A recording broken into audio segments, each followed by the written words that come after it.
নমস্কার বন্ধুরা, আমার চ্যানেলে সবাইকে স্বাগত। আর আপনারা দেখছেন আহিস কুকিং ওয়ার্ল্ড। আজকে নিয়ে চলে এসেছি ট্যাংরা মাছের একটি স্পেশাল রেসিপি নিয়ে, যে রেসিপিটা সম্পূর্ণ পেঁয়াজ আদা রসুন ছাড়া। তাহলে চলুন দেখে নিই ট্যাংরা মাছের এই ঝালটি বানাতে আমাদের কি কি লাগছে। সবার প্রথমে নিয়েছি 5টি ট্যাংরা মাছ, যেটি আমি কেটে ধুয়ে নুন হলুদ মাখিয়ে রেখেছি। এরপর নিয়েছি একটা বেগুন, একটা মাঝারি সাইজের আলু, অল্প একটু ধনেপাতা আর 3টে চেরা কাঁচা লঙ্কা। এছাড়া নিয়েছি সর্ষের তেল হাফ কাপ, হলুদ গুঁড়ো 1 টিস্পুন, লঙ্কার গুঁড়ো 2 টিস্পুন, কালো জিরের গুঁড়ো 1 টিস্পুন, কালো জিরে হাফ টিস্পুন, চালের গুঁড়ি 1 টিস্পুন আর নুন দিয়ে দেব স্বাদ মতো। এখন সবার প্রথমে আলুটা আমি লম্বা লম্বা করে কেটে নেব। তো আমি লম্বায় 4 টুকরো করে নিচ্ছি একটা আলুকে। এরপর আমি বেগুনটা কেটে নেব। প্রথমে বোটার দিকটা কেটে নিচ্ছি, তারপর নিচ থেকেও অল্প একটু কেটে ফেলে দিচ্ছি। এরপর হাফ করে বোটার দিকে যে দিকটা সরু সেই দিকটা আমি 4 টুকরো করে নিচ্ছি। এবার নিচের দিকটা যে দিকটা মোটা সেদিকটা আমি 6 টুকরো করে নিচ্ছি। আপনারা আপনাদের ইচ্ছে মতন বেগুনগুলো এবং আলুগুলো কেটে নেবেন। এদিকটা একটুখানি পোকা মতো ছিল, তাই আমি ফেলে দিলাম। এরপর আমি ধনেপাতাটা ভালো করে কুচিয়ে নিচ্ছি, খুব মিহি করে কুচিয়ে নিচ্ছি। এরপর আমি কড়াই গরম করে কড়াইয়ের মধ্যে সর্ষের তেল দিয়ে দিলাম এবং সর্ষের তেল গরম হলে আমি এক এক করে ট্যাংরা মাছগুলো ভেজে নেব। ট্যাংরা মাছ কিন্তু খুব বেশি লাল লাল করে ভাজা যাবে না। এবং এখানে আরেকটি টিপস, যেহেতু এর মধ্যে আঁশ নেই, এই ধরনের মাছগুলো কিন্তু খুব তেল ছিটকায়। তাই জন্য আমি এক পিঠ ভাজা হয়ে গেলে গ্যাসটা অফ করে দিলাম এবং তেলটা ঠান্ডা করে মাছগুলো উল্টে দিলাম এবং এইভাবে উল্টো দিকটাও ভেজে নিলাম। এরপর আমি মাছগুলো তুলে নিচ্ছি এক এক করে। এইভাবেই বাকি মাছগুলোও ভেজে নেব। দেখুন এখানে সমস্ত মাছগুলো কিন্তু ভাজা হয়ে গেছে। এরপর আমি বেগুনগুলোতে নুন হলুদ মাখিয়ে নিচ্ছি। নুন হলুদ মাখিয়ে কিছুক্ষণ রেখে দেব 5 মিনিট মতন। তাতে কিন্তু বেগুনের ভেতর নুন হলুদটা খুব সুন্দরভাবে ঢুকে যায় এবং ভাজার সময় ভাজতেও সুবিধে হয়। এরপর আমি রান্নার জন্য একটি স্লারি বানিয়ে নিচ্ছি। তার জন্য একটি পাত্রের মধ্যে আমি হলুদ গুঁড়ো, লঙ্কার গুঁড়ো আর নুন দিয়ে দেব পরিমাণ মতো। দিয়ে অল্প একটু জল দিয়ে আমি স্লারিটা বানিয়ে রেখে দেব। যেহেতু এটি গুঁড়ো মশলায় রান্নাটা হচ্ছে, তাই আমি এখানে 10 মিনিট মতো ভিজিয়ে রেখে দেব। এতে কিন্তু মুখের মধ্যে দানা দানা লাগবে না খাওয়ার সময়।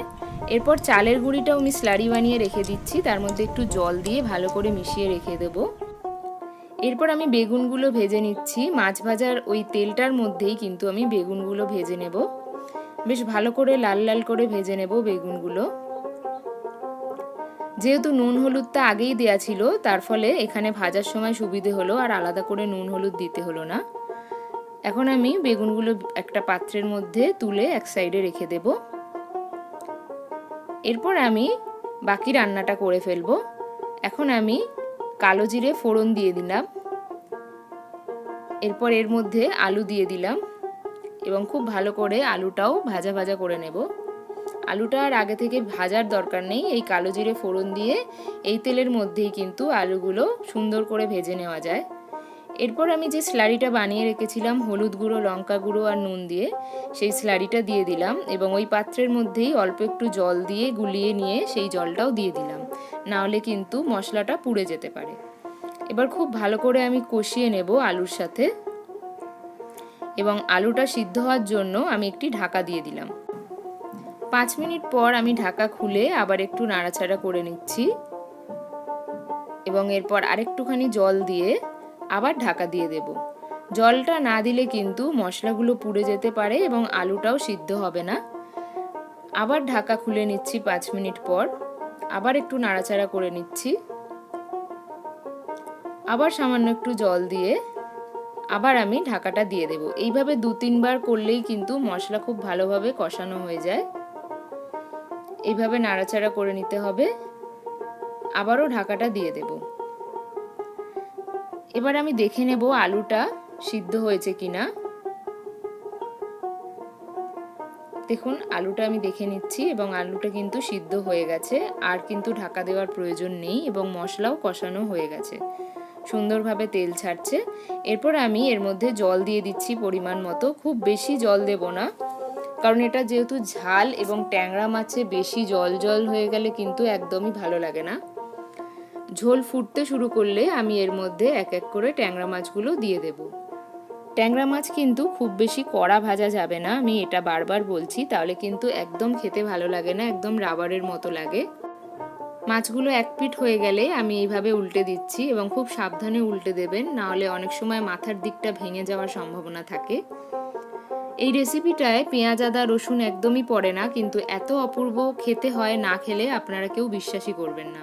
তাই বাড়িতে আমার রিকোয়েস্ট রইল একবার অবশ্যই বানিয়ে খাবেন এবং আমাকে কমেন্ট করে অবশ্যই জানাবেন। এরপর দিয়ে দিলাম কালো জিরের গুঁড়ো। এই কালো জিরের গুঁড়ো অ্যাড করার ফলে কিন্তু রেসিপিটা একটা আলাদা মাত্রা এসে যায় এইখান থেকে। এরপর আমি এর মধ্যে দিয়ে দিলাম স্লারি, চালের গুঁড়ি দিয়ে স্লারিটা আমি যেটা বানিয়ে রেখেছিলাম সেটা, যার ফলে কিন্তু গ্রেভিটা একটু ভারী হয়ে যায়।